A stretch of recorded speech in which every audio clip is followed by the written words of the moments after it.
This is the second video on sustainability and the environmental impact of products and services, and I'm going to start by differentiating and discussing some terms that you may have heard with regards to sustainability and environmental impact.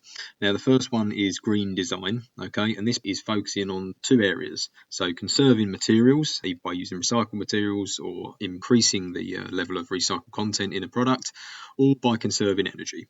Now, an example of this is James Dyson's contra-rotating washing machine that uses a water jet system to reduce the amount of water being used, and the way they agitate the two tubs together that turn in opposite direction also makes the washer more efficient and thus can save some electrical energy as well. Now, the second term is eco-design. Now, this goes a little bit further than green design, and it's an approach where designers and manufacturers are trying to reduce the effect of raw materials and energy use and disposal through the whole cycle of the product's life. Okay, so it might be thinking about how you select the materials which won't impact badly on the environment. You might be reducing the amount of materials going into the product or into the packaging in some cases. You might be reducing the impact during the use, either by making the product run more efficiently throughout its lifetime, or you might be improving the end of life system, so it makes it easier to recycle or recover some materials, or indeed in some cases recovering energy through waste material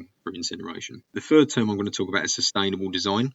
Now, this is where we are taking a product and obviously analysing it and trying to come up with a more sustainable way of solving the problem or performing the same function. So in effect, if we can take a product and make it so it's not going to have an ongoing impact, or make it so the impact can be managed, is going to make this more sustainable. And often in sustainable times you have wider sort of socio-economic benefits, such as improving the safety of the workers or improving their welfare through fair trade schemes and so on and so forth. Going on a step further from sustainable design is obviously sustainable innovation, and this is a more holistic and much more radical approach that kind of looks at products but also services as well that could change the way we kind of do things, really. So one example is obviously having community-based systems for the likes of laundry services, whereby all laundry is laundered together and is collected by perhaps vehicles that are powered by biodiesel or by clean fuel, maybe electricity or something like this,